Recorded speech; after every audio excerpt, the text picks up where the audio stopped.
누가복음 6장 1절부터 계속되는 말씀은 안식이라는 말씀이죠.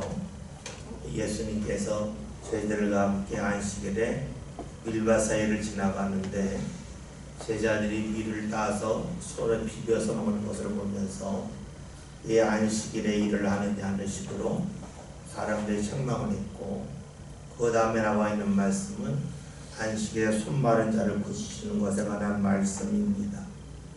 우리가 지난주 보았던 것은 예수님께서 이 손 마른 사람을 고치실 때에 은밀히 아무도 안 보내서 고칠 수 있었지만 사람들 앞에서 그를 세우셨습니다. 사람들이 어떻게 반응할지 아셨지만 예수님은 그를 아셨죠. 다시 말하면 사람들로 인하여 오름당할 것을 알지만 하나님의 일을 마다하지 아니하셨다는 말씀을 보았습니다. 이것은 바로 예수님이 십자가를 질 때의 모습과 같다 그랬습니다. 힘든 줄 알지만 하나님의 뜻이기 때문에 받아들이는 그 모습이 있었다 했습니다. 그러면서 예수님이 십자가를 지신 것은 어느 날 갑자기 지신 것이 아니고 삶 가운데 계속해서 하나님의 말씀을 따르는 일, 작은 십자가를 지시는 일을 계속 해오셨고, 그 말씀에 순종하는 최고점이 정점이 바로 십자가를 지는 거라는 말씀을 보았습니다. 여러분, 그렇죠? 주님께서 우리에게 원하시는 것은 무엇이냐면 하나님의 말씀을 따르는 것이 자연스러워지는 겁니다. 자연스럽다고 하는 것은 그로 인하여 흔들리지 않는 것을 말하겠죠. 자연스럽다고 하는 것은 일부가 되는 겁니다. 주께서 우리에게 원하시는 것은 무엇입니까? 하나님의 일이 자연스러워지는 겁니다. 이 자연스럽다고 하는 것은 우리가 하나님 앞에 내가 헌신할 때 자연스럽다, 말씀을 따를 때 자연스럽도록 되겠지만, 이것을 반대로 본다면 주께서 은혜를 주셔도 자연스럽다라고 볼 수가 있습니다. 여러분 생각해 보세요. 여러분에게 사과 하나 들고 가라고 합니다. 사과 하나 든다고 해서 여러분들이 걸을 때에 비틀거리지 않죠. 사과 둘을 들어도 마찬가지입니다. 그런데 사과 10개, 20개를 들고 가라고 그러면 몸이 좀 비틀거릴 수가 있겠죠. 그것은 무엇을 말하냐면 그 사과를 들고 가면 삶이 흔들린다는 거예요. 그런데 사과 10개를 들어도 흔들리지 않는다 그러면 어떻게 될까요? 그 사과를 들고 가는 것이 자연스러운 거예요. 사과를 주의 은혜를 봅시다. 하나님이 내게 은혜 하나 주셨을 때에 그 은혜 받아들이면서 고통되면 살 수 있어요. 그런데 은혜가 임할수록 내 삶이 비틀거린다면 어떻게 될까요? 하나님께서 우리에게 은혜 주시기가 어렵겠죠. 왜냐하면 그 은혜가 그 사람의 삶을 흔들리고 넘어지게 하기 때문입니다. 여러분, 그래서 하나님의 은혜는 어떤 사람에게 임할까요? 다른 말로 하면 하나님을 인정하는 것이 자연스러운 만큼 그 자리에 주의 은혜가 임한다고 볼 수가 있습니다. 우리가 하나님을 인정하는 것이 자연스러울 때 비로소 그 자리에 자연스럽게 하나님의 은혜가 임한다고 볼 수가 있어요. 그런데 하나님을 인정하는 것이 부자연스러워요. 그러면 내가 하나님을 인정하기가 어렵다면 하나님의 은혜를 인정하기도 어려운 거예요. 내가 하나님을 인정하는 것이 자연스러워야 하나님이 허락하신 은혜는 자연스럽습니다. 내가 하나님을 인정하는 것이 자연스럽지 않은데 하나님의 은혜가 자연스러울 수 있을까? 그럼 불가능하다는 거예요. 그러면 우리가 하나님을 인정한다는 것이 무엇일까요? 물론 우리의 생각 속에서 인정할 수는 있지만 여러분, 생각은 자주 바뀌어요. 마음에서 인정하는 것이고 마음에서 인정하는 것은 행동으로 옮겨집니다. 우리가 주의를 지키는 것이 과연 자연스러울까 하는 거예요. 내가 예배에 집중하는 것이 자연스러울까 하는 겁니다. 그것은 하나님을 그만큼 인정하는 거예요. 내가 하나님 앞에 힘을 줘드리는 것이 떨릴 수 있어요. 자연스럽지 않은 거예요. 내가 내 소득이 있고 있고 내 가정의 소득이 있어요. 그런데 하나님 앞에 드릴 때에 흔들려요. 이것은 무엇을 말합니까? 하나님을 인정하는 것이 자유스럽지 않다는 거예요. 내가 하나님 앞에 헌신을 했어요. 내가 헌신하는데 자꾸 주위 사람을 봐요. 나는 이만큼 헌신했는데 왜 다른 사람은 안 할까? 그것은 무엇을 말합니까? 내가 하나님의 일을 내가 감당했다? 하나님의 일에 참여했다는 마음이 아니에요. 그러니까 그것도 하나님을 온전히 인정하는 것이 아니에요. 왜 이런 말씀을 드릴까요? 하나님을 인정한 만큼 하나님의 은혜가 자연스럽게 임하기 때문입니다. 그런데 이것이 쉬운 일이 아니라는 거예요. 그래서 우리가 신앙은 훈련이라고 해요. 훈련은 무엇을 말하냐면 자연스럽지 않은 것이 자연스럽게 삶 가운데 자리 잡게 하는 게 훈련이에요. 다시 말하면 훈련을 받지 아니하면 하나님을 인정하기가 어렵다는 거예요. 그런데 우리가 하나님의 은혜를 받는다고 하는 것은 하나님이 자연스러워질 때에 하나님의 것도 자연스러워져요. 그래서 우리가 하나님의 은혜를 사모한다 그럴 때에는 하나님을 가까이 하는 것이 내 삶 가운데 자연스러운지를 봐야 돼요. 그것이 자연스럽지 않고 거북하다면 하나님의 것도 거북해요. 하나님의 은혜로 거북해요. 주신다 할지라도 받기 어렵고 받았다 할지라도 거북하면 결국 버리고 말아요. 오늘 말씀 예수님께서 십자가를 지시기 전에 이미 하나님의 말씀을 따르는 것이 삶 가운데 자리 잡았다는 말씀을 보면서 오늘 우리들에게도 하나님이 자연스러울 때에 하나님의 은혜로 자연스럽다고 하는 말씀을 보았고요. 오늘 구절의 말씀을 읽었죠. 함께 봅니다. 6장 9절. 예수께서 그들에게 이르시되 내가 너희에게 묻노니 안식일에 선을 행하는 것과 악을 행하는 것, 생명을 구하는 것과 죽이는 것 어느 것이 옳으냐 하시며. 네. 예수께 묻습니다. 묻는 내용에 다 중간에 말씀을 딱 접고 주님이 묻는 거예요. 무엇이 옳으냐예요. 여러분 주께서 물으시고 계세요. 무엇이 옳고 무엇이 그르냐를 묻고 계십니다. 오늘 우리는 살면서 옳고 그름을 잘 안 물어요. 무엇이 좋으냐 싫으냐를 물어요. 여러분 자녀들이 성장을 해요. 자녀들은 분별력이 약해요. 그러니까 자녀들은 어릴수록 좋고 싫음을 말합니다. 내가 좋아한다 싫어한다를 말해요. 그래서 자녀들은 자기가 좋아하는 것을 하려고 해요. 그래서 부모들은 자녀들과 가까워지려면 자녀들이 좋아하는 것을 인정하면 돼요. 근데 여러분 중요한 것이 있어요. 우리의 삶은 우리끼리 살 때에 내 가정에서 있을 때에는 좋고 싫음을 앞세워도 돼요. 가정 밖을 나가면 안 돼요. 가정 밖을 나가는 순간에는 옳고 그름이에요. 많은 이들이 자녀들한테 뭘 하라고 할 때에 자녀가 싫대요. 싫으니까 하지 말라고 하려고 그래요. 그러면 어느 순간부터 옳고 그름을 배우겠습니다. 좋고 싫음에 익숙해져 있는 자녀가 어느 순간부터 옳고 그름에 대해 관심을 갖겠습니까? 여러분 좋고 싫음은 자연스러워요. 그거는 가르쳐주지 않아도 해요.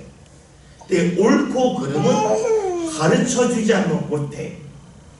왜냐면 사람은 감정적이기 때문에 내게 좋다고 여기면 그냥 해요. 여러분 그렇잖아요. 음식을 먹을 때에 먹지 말할 음식과 먹어야 될 음식이 있어요. 그런데 사람들은 그걸 알지만 입맛에 땡기면 먹는다 그래요. 물론 입맛에 땡기는 것이 내 건강에 좋을 수도 있고 내 건강에 유익할 수 있으면 안 그럴 때도 있잖아요. 그러니까 좋고 싫으면 가르쳐 주지 않아도 이건 본능이에요. 그러나 옳고 그름은 본능이 아니에요. 그래서 옳고 그름은요, 처음에 가르치지 않으면 안 돼요.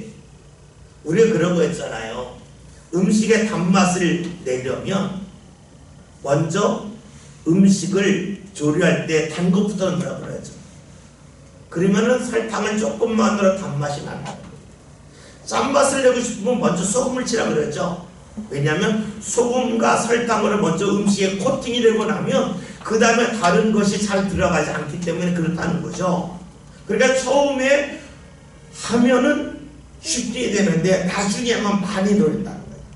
똑같은 단맛을 낸다 할지라도 처음에 설탕을 넣는 것과 맨 마지막 설탕을 넣는 것을 보면 처음에는 조금만 넣어도 되는데 그 정도 단맛을 나중에는 설탕 더 많이 넣는다 그러죠. 처음이 중요하죠. 그래서 우리가 사는 것도 마찬가지. 살아감에 있어서도 좋고 싫으면요 안 가르쳐주려 해요. 근데 옳고 그름은 가르쳐주지 않으면 못해요. 그래서 필요한 것이 뭐냐면 옳고 그름에 대하여 물을 수 있어야 돼요. 근데 많은 이들이 그러죠. 애가 싫다고 그러는데요. 애가 싫다고 그러는데요. 여러분 언제 옳고 그름을 배울 수 있겠습니까? 예전에 어떤 목사님이 설교해주고 이런 얘기 있었어요. 물론 이제 목사님이라 그럴 수 있겠지만 그 목사님의 자녀들은 어렸을 때부터 교회 볼 때 같이 예배를 드렸대요. 사모님이 꼭 껴안고 예배를 했다는 거예요. 그래서 어느 순간 얘기가 아이가 익숙해지더라는 거예요. 다른 분이 물었대요.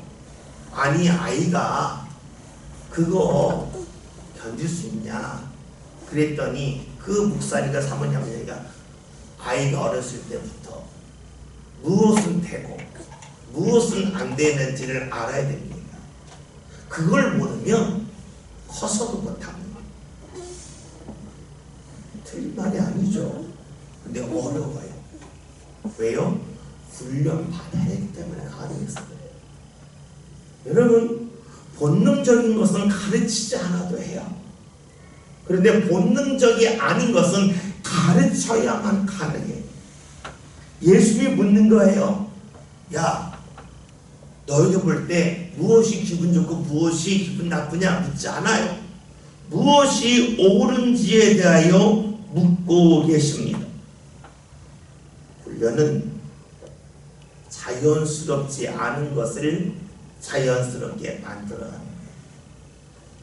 자연스러운 거라면 훈련할 필요가 없어요.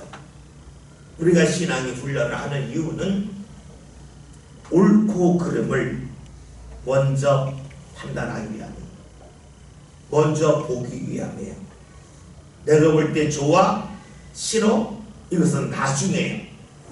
이것이 나중으로 가지 않고 좋아, 싫어가 앞으로 가면 하나님의 말씀을 결코 따를 수 없어요. 하나님을 믿는 것이 자연스럽지가 않아요. 하나님의 은혜 받기가 어려워요. 그럼 어떻게 될까요? 내가 책임져야 돼요. 하나님이 앞길을 보장해 달라고 간구하기가 어려워요. 예수님 묻고 계십니다. 무엇이 옳으냐, 무엇이 그르냐를 묻고 계십니다. 주께서 오늘 우리에게 물으실 겁니다. 무엇이 옳으냐 물을 겁니다. 여러분, 내가 때로는 누군가를 미워할 수 있어요. 누군가를 싫어할 수도 있고 누군가를 귀찮아할 수도 있어요. 중요한 것은 그것이 옳으냐 그르냐예요. 그것이 편한가 편하지 않는가, 이것은 뒤라는 거죠. 예수님이 부르셨어요.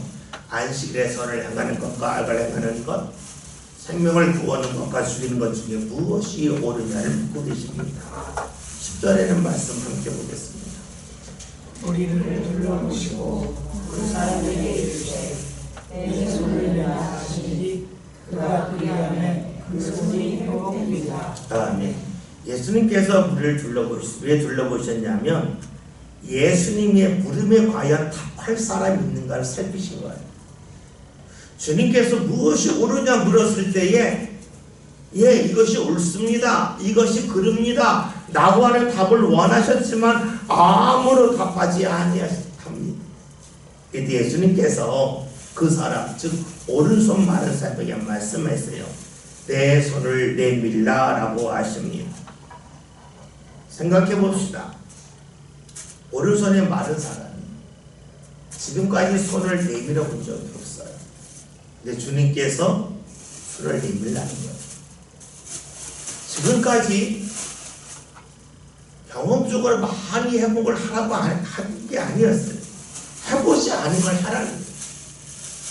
여러분, 왜 해보지 않은 걸 하라고 그럴까요? 은혜 주시라. 우리는 신앙생활할 때에 주께서 손을 내밀할 때 이렇게 말할 수 있어요. 저는 지금 손 내밀어 본 적 없는데 왜 한 번도 안 해본 불편하고 익숙하지 걸 저에게 하라고 하십니까? 할 수 있어요. 여러분 그렇잖아요.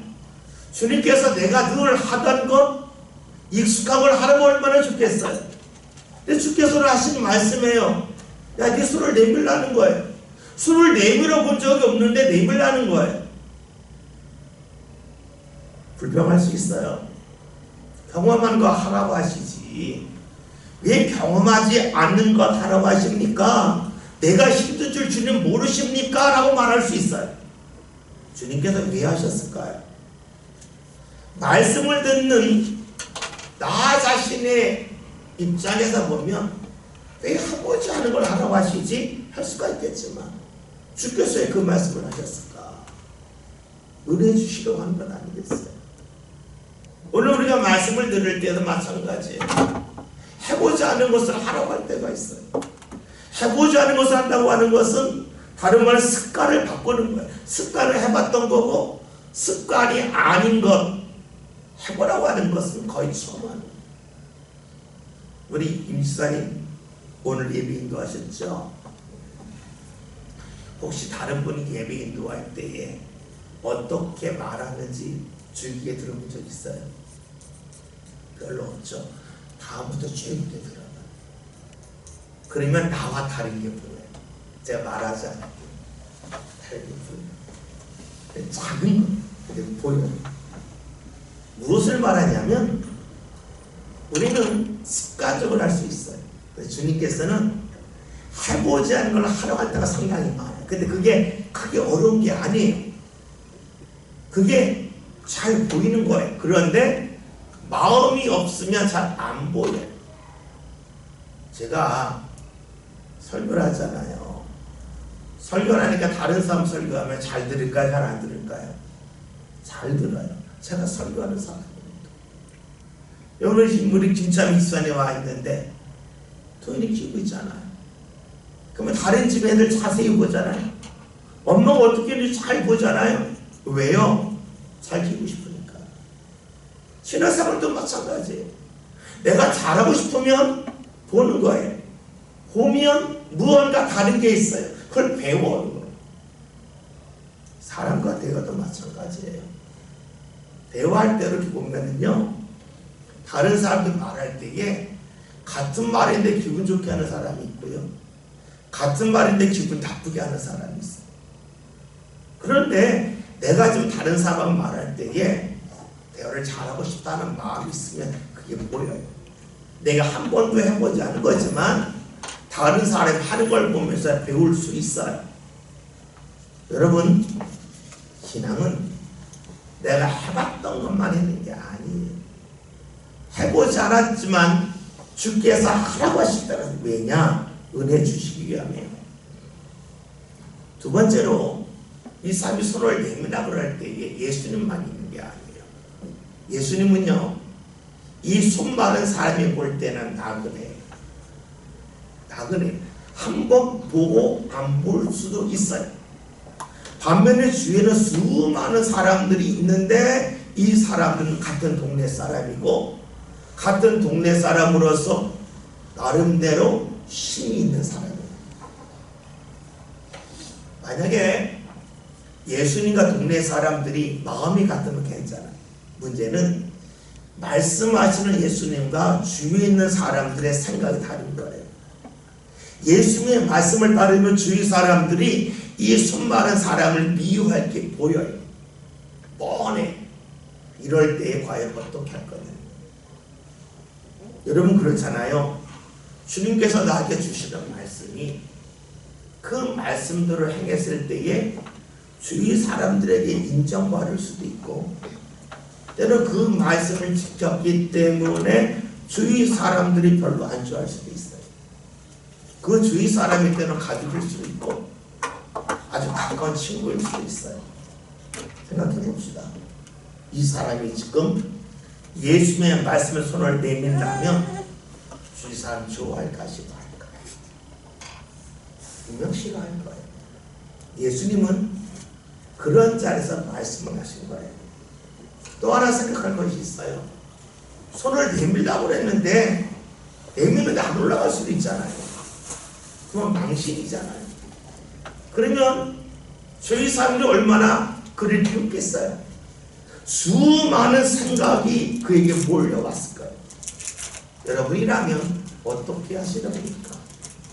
내가 한 번도 해보지 않는 일, 주의 말씀이지만 그 말씀대로 따를 때에 주위 사람들이 나를 싫어하고 미워할 것 같다 하고, 또 하나는 될지 안 될지 나를 몰라요. 그런 상황에서 말씀이 내게 다가온다면 그 말씀을 받아들이시렵니까? 그 말씀을 받아들이지 아니하시렵니까? 오늘 말씀을 보면 이 사람은 주의 말씀으로 손을 내밉니다. 그 이유는 간단해요. 자신이 겪을 어려움에 비하면 손을 내밀어서 손이 남을 통하여 얻는 기쁨이 더 크기 때문입니다. 다시 말하면 손을 내밀지 않으면 주위 사람의 관계가 계속 좋아요. 손을 내밀면 주위 사람의 관계가 나빠져요. 자신의 삶이 힘들어질 수 있어요. 그러나 이 사람은 알아요. 주위 사람들이 나를 별로 좋아하지 않는다 할지라도 내 몸이 나은 것이 더 낫다라고 여겨요. 그러니까 손을 내밉니다. 여러분, 우리가 말씀을 따르기 때문에 사람들이 다 나를 좋아할까? 그러지 않다는 거예요. 말씀을 따르는 순간에 사람들이 나를 싫어할 수도 있어요. 그러나 우리가 믿는 것은 무엇이냐면 말씀을 따를 때에 주의 은혜가 있음을 믿는 거예요. 그 은혜는 내 눈에 안 보일 수도 있어요. 그러나 우리가 믿는 것은 하나님이 가장 큰 분이라는 거고, 하나님이 허락하시는 것이 사람이 주는 것보다 크다는 거예요. 다시 말하면 주의 은혜는 다른 사람이 내 삶 가운데 부어주는 것과는 비교할 수 없도록 크다는 거예요. 우리가 왜 주를 믿습니까? 그것은 내 삶 가운데 구멍난 것, 사람들이 나에게 베푸는 그 사랑의 구멍이 있는데 그 구멍을 메우기 위함이 아니에요. 사람들이 나에게 베푸는 사랑은 하나님의 사랑에 비하면 비교할 수 없음을 믿기 때문에 주를 믿어요. 주의 은혜를 구해요. 오늘의 말씀을 보면서요, 이 말씀을 멀리 두고 볼 수 있어요. 아, 저 사람이 그랬다 그럴 수 있어요. 그런데 우리가 그렇게 말씀을 읽을 바에는 말씀을 읽을 필요가 없어요. 왜냐하면 그렇다면 이 사람은 2000년 전에 우리나라와는 전혀 상관없는 이스라엘 땅에 살았던 사람이기 때문에 그래요. 말씀을 읽고 있는 이유는 말씀 속에서 사람들이 예수를 만나듯이 오늘 우리들 삶 가운데 주님을 그렇게 만나기 때문에 그래요. 주께서 주시는 말씀은 손을 내밀라는 거예요. 한 번도 해보지 않았지만 해보라는 거예요. 말씀을 따름을 통하여 다른 사람들 관계가 조금 어긋날 수 있지만 두려워하지 말라는 거예요. 너에게 임한 은혜는 사람들이 너에게 주는 것과 비교할 수 없다고 하는 것을 알려주고 계십니다. 오늘 말씀은 수많은 사람의 손을 내밀었더니 손이 회복된다고 짧게 말씀합니다. 사실 우리는 궁금한 게 있어요. 말씀 읽으면서 이 사람이 한 번에서 올라갔을까? 여러 번에서 올라갔을까? 얼마나 힘들었을까? 여러 가지를 상상할 수가 있어요. 성경에서는 그것을 말씀하잖아요. 결과만 말씀해요. 그 이유는 말씀을 따르고 순종하는 사람들이 준비된 정도가 다 다르기 때문에 그래요. 그 사람의 상태가 다 다르기 때문에 그래요. 아주 그래서 과정을 생략하고 결론만 간단하게 말씀해요. 손을 내밀었더니 그가 회복되었다는 거예요. 오늘 우리들 삶 가운데 주의 말씀 임할 때에 한 번도 안 해봤는데 우리 그런 생각 열어봅시다. 내가 말씀대로 따르면 주위 사람들이 저보고 눈을 흘기고 뭐라고 할 터인데 이것도 내려놓읍시다. 여러분, 그렇다면 우리는 이런 사람 아닙니까? 하나님의 은혜는 사람이 주는 것보다 보잘것없습니다 하는 그러한 모습이겠지요. 11절에는 말씀 함께 봅니다. 그는 우리가 할까요? 예수를 어떻게 할까 하고 서로 의논하니라. 아멘. 이 사람들의 모습은 주님께서 무엇이 옳으냐 물을 때 답하지 않았어요. 답하지 않았지만 그들은 예수님에게 화를 내고 맙니다. 왜 화를 냈을까요? 옳고 그름으로 보지 않고 좋고 나쁨으로 보았기 때문에 그래요. 예수님이 하시는 일이 내 마음에 안 들어 그거였어요. 그래서 화를 냅니다. 그럼 여러분 생각할 것이 있습니다. 지금 손 마른 사람이 손이 났어요.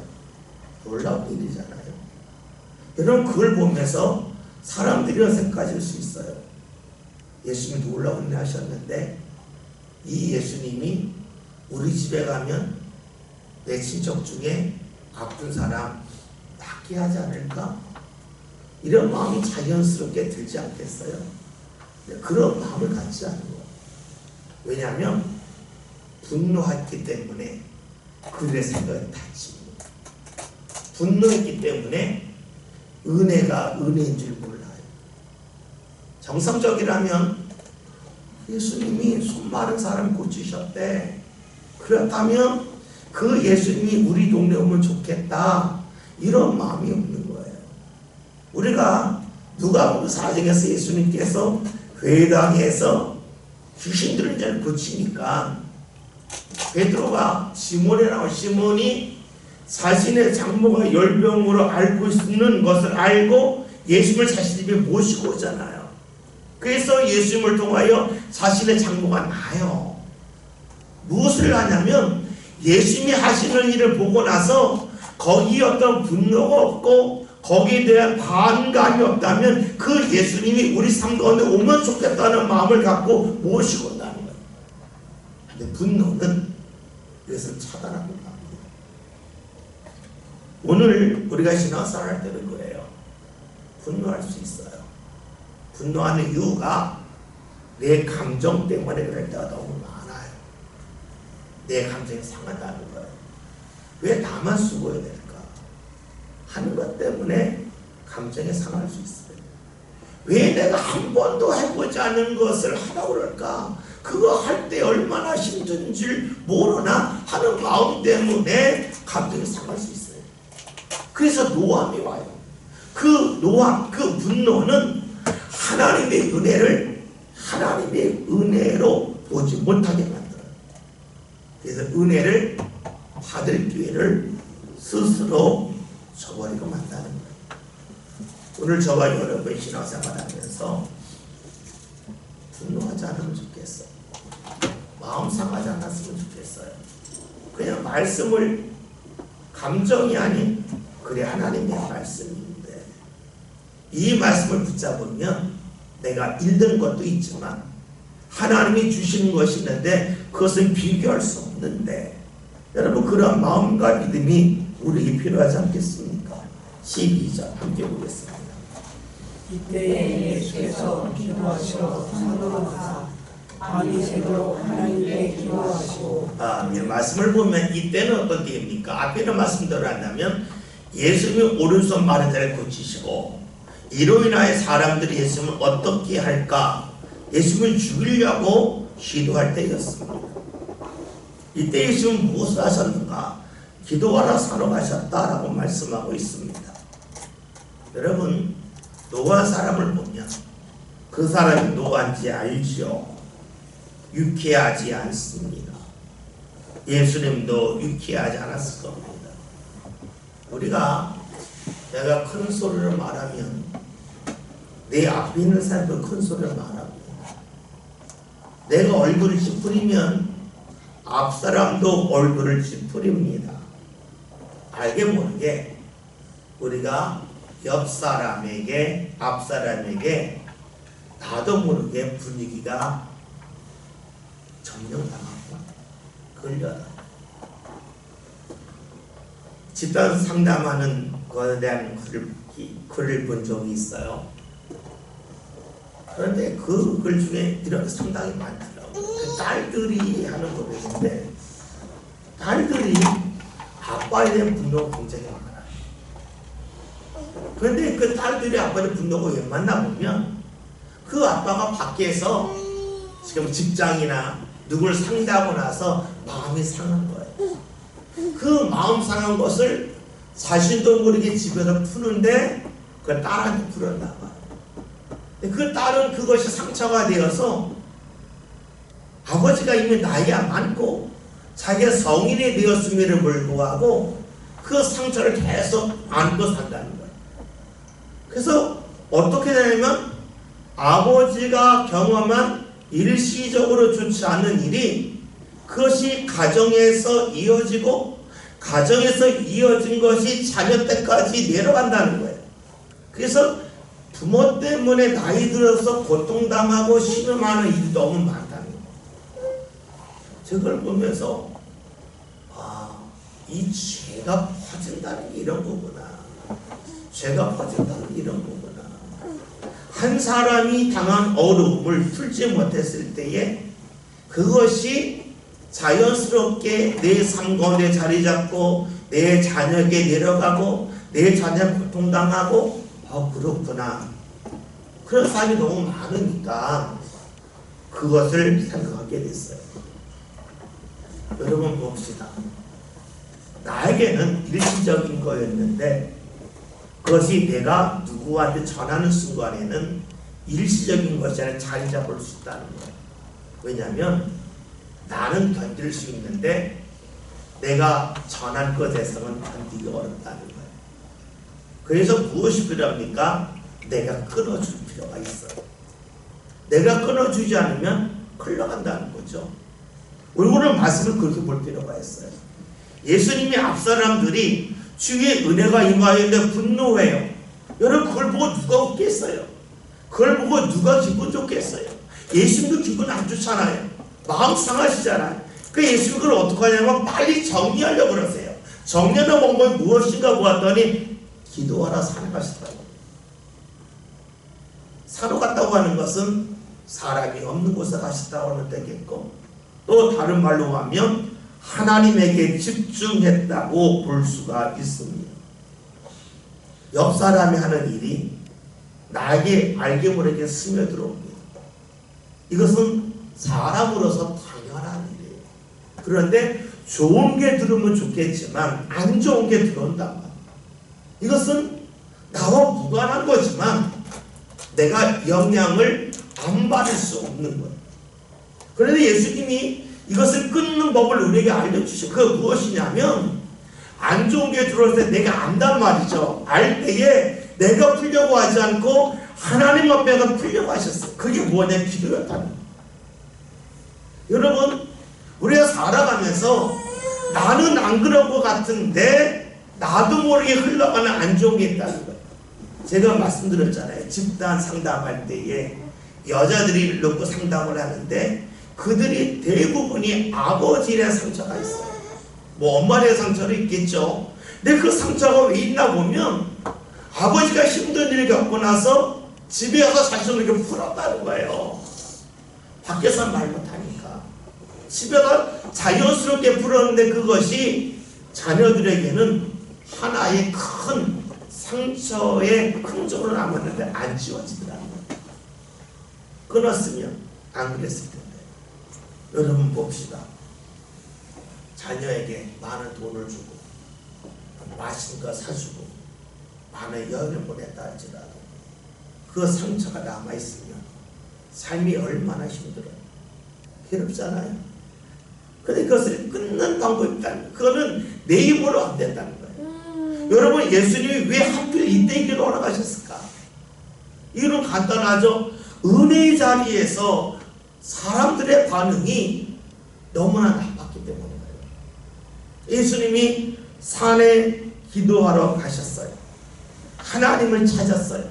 그래서 예수님이 중심을 잃지 않고 계속해서 하나님을 감당하셨다는 거예요. 미국에 가면 그 뉴욕이라고 하는 도시가 있잖아요. 근데 미국의 뉴욕하고 한국의 서울하고 다름이 있어요. 그게 무엇이냐면 우리나라는 건물을 질 때에 아파트를 지면 뭐 50층 쭉 다 50층이잖아요. 뭐 10층 쭉 10층이잖아요. 그래서 한국은 보면 이렇게 건물 높이가 다 비슷해요. 근데 미국은 건물 높이가 다 달라요. 어린은 50층, 어린 20층, 5층, 뭐 이 막 100층이 올라가요. 그래서 이게 흔히 말하는 스카이라인이 예쁘다 그래요. 그 이유가 무엇이냐면 미국은 건물을 지을 때 공중권이 있대요. 쉽게 말하면 우리 교회가 있잖아요. 우리 교회가 건물 지을 때 10층까지 지을 수 있고 옆 건물도 옆방도 10층까지 지을 수 있으면 옆 건물에서 우리 교회 보고 당신은 5층만 져라. 대신에 5층 공중권을 사가겠다. 그러면은 둘이 합치면 20층인데 우리는 5층 지고 옆은 15층 지을 수 있는 거 이해되시죠? 또 옆에 또 공중권을 사면 10건물이 토탈 100층이 나와야 되는데 한 건물만 100층을 짓고 1층도 지을 수 있는 그 스카이라인 형성이 돼요. 미국에서 그 어느 그 도심에 한 교회가 있었는데 시티그룹 건물에서 이 교회를 살려고 하는 교회가 하나 받았어요. 이 시티 건물을 어떻게 했냐면 이 교회 보고 당신의 교회를 우리가 사려줘주겠다. 대신에 공주권을 우리가 달라. 그래서 옆으로 건물을 50층 건물을 지었어요. 교회는 낮아요. 근데 여러분 빌딩 옆에 교회가 답답하잖아요. 그러니까 이 건물을 어떻게 되냐면은 교회 옆에 빌딩을 질 때 1층부터 13층까지 앉았어요. 13층까지 기둥만 올려가지고 옆을 이렇게 볼 수 있게끔 교회가 앞을 나왔을 때 답답하지 않게 해줬어요. 그런데 문제가 있다는 거예요. 어떤 문제가 있냐면 건물의 기둥이 약하면 강한 바람이 불 때 건물이 무너집니다. 그래서 이 시티 그룹에서 건물을 질 때 어떻게 되냐면 이 교회 때문에 앞에 기둥을 거의 안 써다시피 하고 공간을 주고 건물을 질 때에 이 꼭대기에다 아주 무거운 축을 하나를 두게 축. 지금 무지 막 그냥 새구슬 같은 걸 놓은 거예요. 그래서 바람이 불 때 건물이 이렇게 넘어지려면 이 새가 중심을 잡아줘서 건물이 좀 흔들려 다시 온다는 거예요. 이 축 없으면 미국 허리케인 같은 거 불 때 건물이 무너진다. 이 축가 있기 때문에 건물이 안 무너진다. 그래서 그 이야기를 들으면서 우리 신앙도 마찬가지 아닙니까? 우리 신앙에 바람이 안 불 수는 없어. 얼음이 없을 수는 없어요. 얼음이 있을 때에 우리 안에 과연 바람이 불 때에 넘어지지 않도록 잡아줄 수 있는 중심추가 있을까? 그 중심추가 있으면 강한 바람이 안 넘어진다는 거죠. 다시 돌아온다는 거죠. 근데 예수님이 그걸 알려주고 있어요. 그것이 무엇인가? 바로 기도하러 산에 가서 하나님 앞에 기도하셨다는 거예요. 다시 말하면 기도를 하지 않았다면 예수님도 기분 나빠서 마음이 흔들릴 수 있었는데 예수님 그때 기도하심을 통해서 중심을 잡으셨다는 거예요. 강한 바람이 불었지만 그 강한 바람 속에서 쓰러지지 않을 수 있었던 중심추가 있었는데 그게 바로 기도였다. 여러분, 사람은 내가 하는 건 다 자연스럽습니다. 다 자연스러워. 내가 밥 먹는 것도 자연스럽고, 내가 웃는 것도 자연스럽고, 내가 화나는 것도 다 자연스러워. 자연스럽다고 하는 것은 다 옳게 보인다. 그러나 자연스럽다고 해서 옳은 건 아니에요. 예수님은 어떻게 하셨는가? 예수님은 흔들릴 때 기도하셨다. 오늘 우리가 자연스럽게 살지만 앞에서 언급했던 것처럼 아버지의 모습이 자녀들의 상처가 되고, 그 상처가 자녀들이 성장했을 때에 삶을 가로막을 수도 있어요. 근데 우리에게 필요한 것은 그걸 끊어줘야 돼요. 막아줘야 돼요. 예수님 그 일을 하셨어요. 그것이 바로 하나님 앞에 기도하는 일이었습니다. 저와 여러분이 하나님을 찾고 기도하는 일이 자연스러워졌으면 좋겠어요. 내가 살아가는 것이, 내 감정에 충실해 사는 것이 자연스러운 모습이 아니라 주를 찾는 것이 자연스러워져서, 혹여나 내가 자녀들을 위해 많은 물질을 투자하고 사용했지만 잘못된 거 남겨주는 그런 모습 망가졌으면 좋겠어요. 막을 거 막을 수 있도록, 끊을 거 끊을 수 있도록 주를 찾는 저와 여러분이 꼭 됩시다. 그의 바람이 분다 할지라도 그 희지 그릇 건물이 넘어지고 쓰러지지 아니할 수 있도록 중심추가 있었듯이 우리 신앙에도 중심추, 주님을 붙잡는 믿음과 기도가 이어지는 저와 여러분이 다 될 수 있길 바랍니다. 함께 동성으로 성도가 마치기 바라겠습니다.